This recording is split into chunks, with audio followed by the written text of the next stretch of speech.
What is going on, guys? I want to talk to you today about superhero movies in general and what feels like the dire straits that a lot of these superhero productions seem to find themselves in these days. The reason I'm bringing it up is because over the weekend, Kraven the Hunter, which was part of the Sony Spider-Man universe that doesn't include Spider-Man, that nobody really knows what's going on or what's happening at the time. Is he involved? Is he not? Certainly he never shows up on screen, but he's always vaguely connected, post-credit scenes and stuff like that. Kraven the Hunter opened to the worst box office that any film from that franchise, from that cinematic universe, has ever opened up to this weekend. It opened to just $11 million domestically. That's $26 million worldwide. If you want that put into perspective for you guys, the much maligned Morbius, it's Morbin time, opened to $39 million. And Madam Web, the also maligned, but one that I find to be hilarious, therefore I give it a pass, Madam Web opened to $15.3 million domestic. So Kraven's whole total box office opening weekend, domestic and international, opened to lower than to what Morbius opened to just domestically. And of course the Venom movies, which of course include a character that has a lot more actual name recognition. Those movies have done okay, though Venom The Last Dance did open, I believe, to the lowest numbers of any in the trilogy. But given the fact that it has Tom Hardy and Venom is a much more recognizable character, even without Spider-Man, you'd still prefer him with Spider-Man, did a lot better. And what's funny is I looked at it and I thought about, first, and this is a complete aside, like when you really think of their casting, look, Jared Leto, everybody gives him crap for his portrayal of the Joker, but he's still a big name actor, right? What was it? Was it Dallas Buyers Club? He's still an actor that people know. He's still an actor that could theoretically put butts in seats. And then you've got Kraven with Aaron Taylor Johnson, who right now he's a pretty big name in Hollywood, and he's on the way up. I do believe that a lot of people think that he could end up being the next James Bond, and that's actually one of the options that I think is best. I don't think that he's a horrible idea for James Bond, so he's a star on the way up.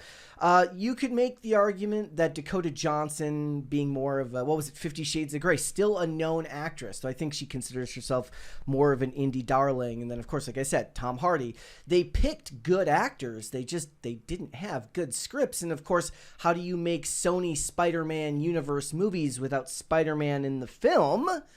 And one of the things that I find funny about this is, and we'll get into it, but we'll just go through some of these numbers first, and then we'll talk about it a little bit more.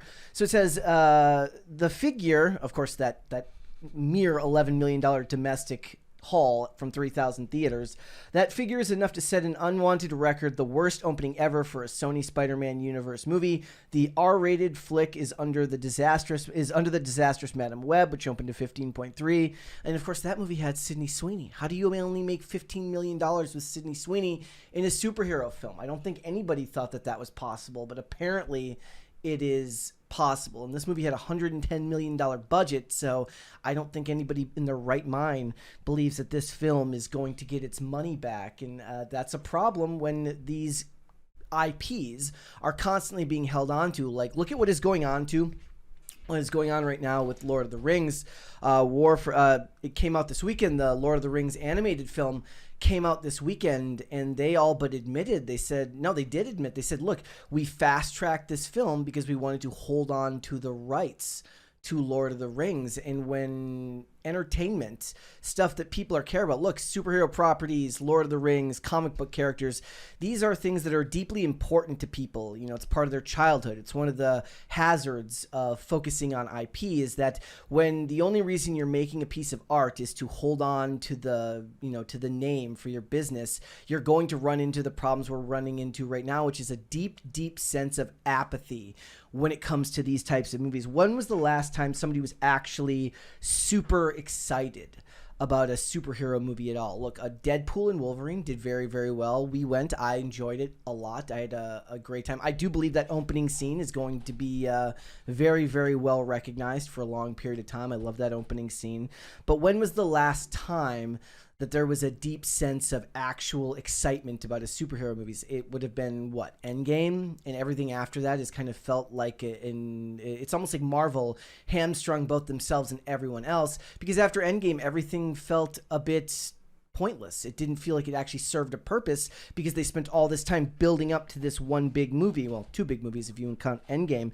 But now we have James Gunn's Superman, and I do see a decent amount of back and forth on the internet for that. Certainly there's been a lot of debate about whether they think that the movie is, when the trailer is coming out. So whether organic or not, they're looking to build excitement for the franchise right now, and they're getting into that. But this is what a lot of people were kind of shocked about recently, and that was there was this article in Variety that was kind of debunking what they were talking about. So very recently they said that with the release of Kraven the Hunter, this was the end of the Sony Spider-Man universe, except for the fact that Sony obviously licenses out Spider-Man over to Marvel, and they're working on Spider-Man 4 with Tom Holland. I believe it's supposed to start filming next year, and Spider-Man Noir, which is coming out on Amazon Prime, and that is being filmed right now, I believe, as well, live action Spider-Man Noir with Nicolas Cage, and that one might actually be the most interesting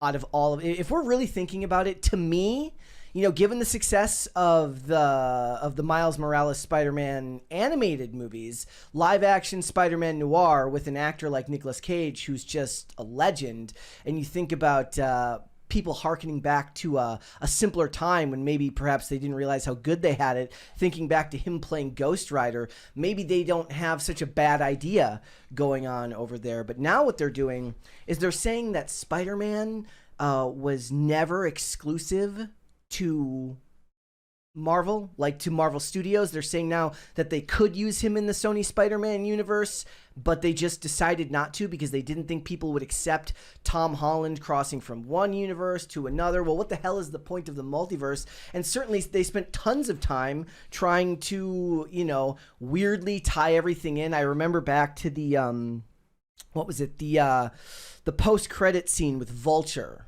in Morbius, and I believe they interviewed Michael Keaton, and he's like, yeah, I have no idea how I ended up over there. And the same thing was kind of true. Both Michael Keaton and Matt Smith both kind of said, yeah, I don't know what's going on in any of these movies, and the script didn't really make any sense. I just kind of said my lines because I've got a mortgage to pay, and look, you can't blame the guys for that. That makes perfect sense.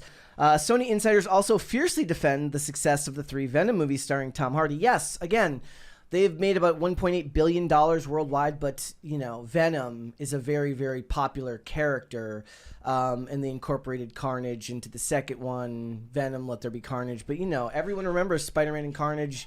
Look, those are very, very relevant things to people, far more so than Kraven ever was, at least to mainstream normies and stuff like that. You know, the test I always ask, it's like when the Eternals came out. I said, how many of these characters do you think somebody who didn't read comic books would actually know, and start using that as a baseline for whether you should be making a movie about it? Now, we can go up in the air about, you know, James Gunn certainly has great success bringing Guardians to the front line. But again, a lot of those successes from characters that were less known come from the before Endgame time period, from before when there was all of this goodwill from people. And I'm just wondering, when was the last time that there was actual genuine excitement for any of this stuff? And I just can't think of any. And what is going to be the next big thing? Because a lot of times Hollywood is very cyclical as far as trends go. We're going to be covering an article today about the great unwokening in Hollywood, and it's talking about what the successful movies were this year. And as you guys know, I hate the word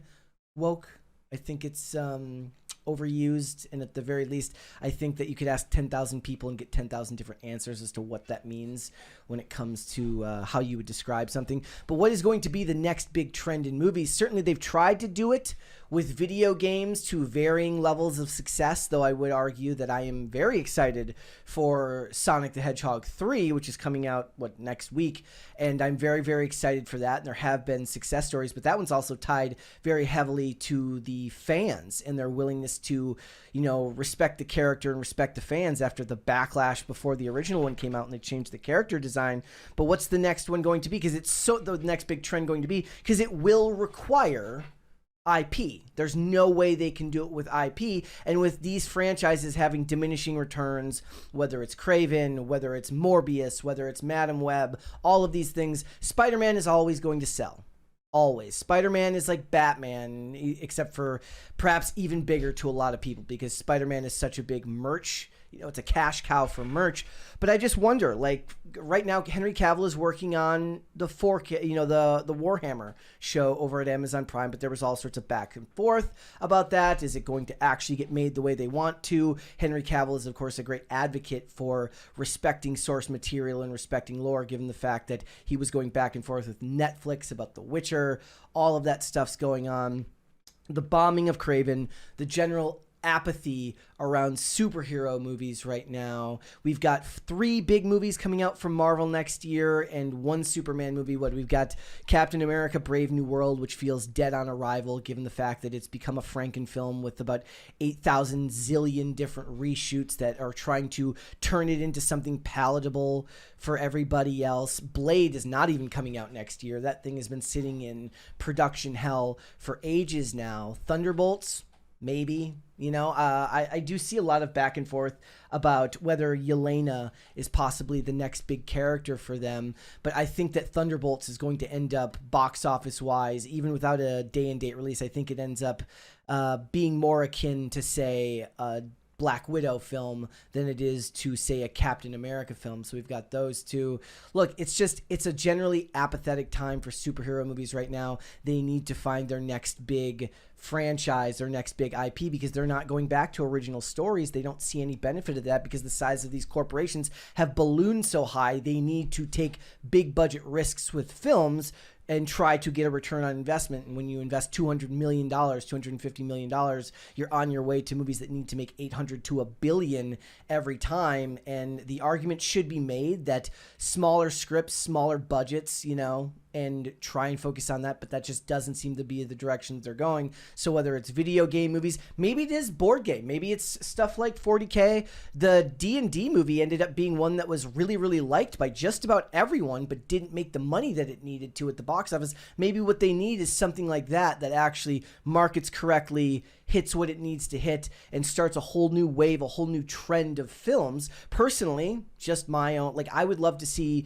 the return of kind of the mid-budget action movie or the mid-budget thriller or something like that. There was an Alex Cross TV show that came out, and I was just like, it's too depressing for me to watch as a television show. Those types of films, so the Morgan Freeman ones, the Morgan Freeman ones, look, they're dark and they're great as a cinematic experience, but it's very hard to get people out of the house to go and watch movies like that these days. When people have 100-foot flat screens and big TVs at home, they might as well just wait and watch it on streaming. But the big budget hits of this year, whether it's the Inside Out 2, Deadpool and Wolverine, Twisters, all of those movies, what is the common denominator on all of them? I don't know what it is. I do know that pretty much all 10 of the biggest films this year were sequels. That's depressing in a lot of ways because it means that people aren't going out for the smaller stuff. But I would be interested to know what it is that you guys think is going to be the next big IP that scores in Hollywood, the next big trend, not IP, the next big trend. I believe it will still have to require intellectual property, but I think the dying on the vine, the failing of films like Kraven the Hunter, the failings of films like Morbius, the failings of, the Madam Webs, and the diminishing returns on superhero movies in general outside of everything before Endgame, and then, of course, the rare success of, say, a Deadpool and Wolverine. What do you think the next big trend is going to be in Hollywood? Let me know down below, guys. Have a good one. Talk to you soon. Thanks for watching. Listen to full episodes of Pop Culture Crisis on Spotify. Keep up with us on social media and make sure you subscribe and ring that bell so you never miss the show. Bye, guys.